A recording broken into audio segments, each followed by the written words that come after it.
Perselisihan adalah hal yang wajar terjadi, tapi ketika masing-masing merasa paling benar dan tidak mau mendengarkan, itulah masalahnya. Halo semuanya, nama saya Michael. Selamat datang di channel saya, Sikutu Buku. Kali ini saya akan membahas buku High Conflict karya Amanda Ripley. Sebelum kita mulai, buat kalian yang mau support channel ini agar terus berkarya, caranya gampang banget. Kalian cukup klik subscribe dan nyalakan loncengnya. Dukungan kalian membantu banget supaya kita bisa rutin posting dan bersama-sama belajar di channel ini. Buku ini membahas kalau kita seringkali terjebak dalam sebuah konflik yang berat dan bagaimana untuk menghindarinya. Penulis menekankan soal high conflict, perselisihan yang beda dengan yang terjadi pada umumnya. Dalam high conflict, masing-masing pihak merasa paling benar. Masyarakat terpecah menjadi dua kubu, saya versus kamu, kami versus mereka. Namun hidup tidak harus seperti itu. Kita tidak harus berjalan berseberangan. Jika kita mau, kita bisa keluar dari kondisi ini dan menjalin hubungan yang lebih baik. Saya merangkumnya menjadi 3 hal penting dari buku ini. Pertama, apa itu high conflict? Penulis bercerita pengalaman hidupnya. Dia dibesarkan dalam kondisi yang kadang terjadi konflik di dalam keluarga, tapi tidak pernah ekstrim.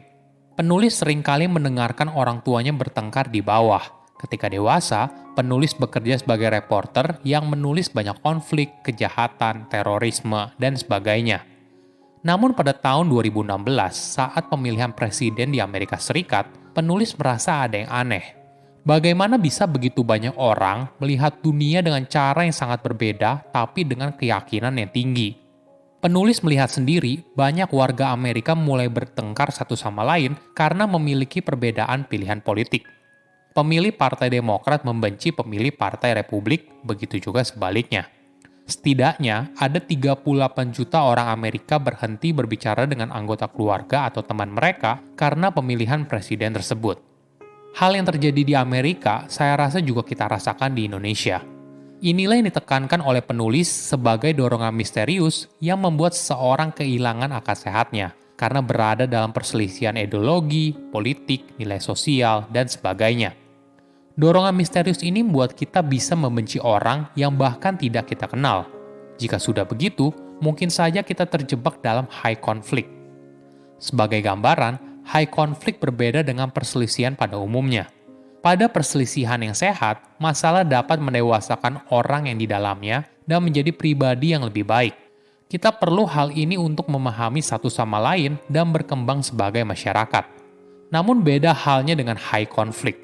Pihak yang terlibat di dalamnya merasa dirinya merupakan orang yang paling benar. Kamu pasti pernah melihat hal ini di dalam politik. Beberapa tahun terakhir, kita hanya punya 2 kandidat di berbagai pemilihan politik. Polarisasi yang terjadi di masyarakat sangatlah tinggi. Pihak yang mendukung calon A merasa kalau mereka mendukung orang baik, dan orang yang mendukung calon B merupakan pilihan yang salah. Hal yang sama juga dirasakan oleh orang yang mendukung calon B. Ada perbedaan utama antara high conflict dan healthy conflict. Bukan karena topik yang dibahas, bukan juga soal makian atau emosi yang menyertainya. Tapi perbedaan utamanya soal stagnansi. Dalam health conflict ada pergerakan. Masing-masing pihak saling bertanya, ada rasa penasaran, tentu saja ada makian juga. Tapi dalam healthy conflict, adanya pergerakan ke arah yang lebih baik. Beda halnya dengan high conflict. Konflik itu adalah tujuan utamanya. Masing-masing pihak tidak berusaha untuk mendengar dan memahami orang lain. Sederhananya, mereka hanya ingin bertengkar dan membuktikan dirinya lebih baik daripada pihak yang lain. Kedua, high conflict itu seperti jebakan. Kenapa high conflict berbahaya? Karena saat hal itu terjadi, tidak ada pihak yang menang. Ada contoh yang menarik. Pada tahun 1930-an, kota Montgomery di Alabama membangun fasilitas rekreasi publik bernama Oak Park. Tempat itu sangat besar, tersedia kolam renang, lapangan tenis, taman hiburan, bahkan ada kebun binatang. Namun ada satu masalah besar. Oak Park dibuat hanya untuk warga kulit putih saja.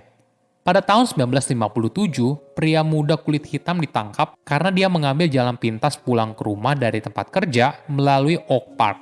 Dia ditangkap karena melanggar kebijakan segregasi warna kulit. Ketika pemuda itu membawa masalah itu ke pengadilan, hakim lalu memenangkan gugatan pria berkulit hitam tersebut.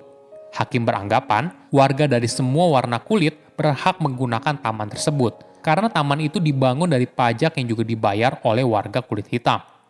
Tentu saja ini merupakan kemenangan besar bagi kesetaraan dan keadilan. Namun pejabat di kota tersebut mengambil langkah yang berbeda. Mereka menutup semua tamannya. Jika warga kulit putih tidak bisa bermain di sana tanpa warga kulit hitam, maka lebih baik ditutup saja. Keputusan ini malah merugikan semua pihak. Perlu kita sadari, di setiap konflik atau perselisihan, pasti ada alasan yang sesungguhnya. Penulis menggunakan istilah crockpot. Sebagai informasi, crockpot adalah sejenis slow cooker.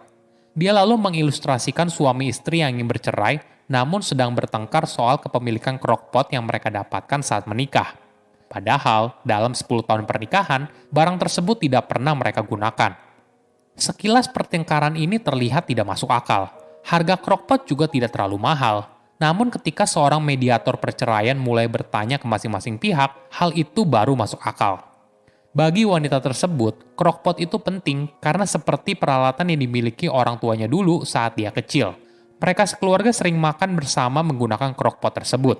Crockpot itu ibaratnya merupakan keluarga yang diinginkan oleh si istri dalam pernikahan mereka, tapi tidak pernah dia dapatkan. Bagaimana dengan sang suami? Bagi sang suami, dia menginginkan crockpot karena di dalam lubuk hatinya dia tidak menginginkan perceraian tersebut. Namun karena si istri bersikeras ingin bercerai, maka sang suami jadi memaksa untuk menginginkan crockpot agar si istri memahami apa yang dirasakan oleh perceraian mereka. Alasan yang sesungguhnya akan membantu kita memahami konflik yang sedang kita hadapi. Mungkin saja alasan pacarmu sulit berkomitmen untuk ke jenjang hubungan yang lebih serius karena dia takut berkomitmen sebab masa lalunya yang melihat perceraian orang tua. Memahami kenapa adalah kunci untuk memahami konflik. Ketiga, tips keluar dari high conflict. Bagaimana caranya agar kita bisa keluar dari high conflict? Pertama, mulai dengan refleksi diri. Ingat, kamu hanya bisa mengubah dirimu sendiri. Jangan berpikir kalau kamu bisa mengubah orang lain. Hanya fokus pada dirimu dan apa yang bisa kamu kontrol. Mulailah sadari perasaanmu sendiri dan mulai lakukan refleksi diri setiap kali perasaan itu muncul. Coba tanyakan, apakah ada sesuatu di balik emosi atau perasaan ini? Apa yang penting buat saya?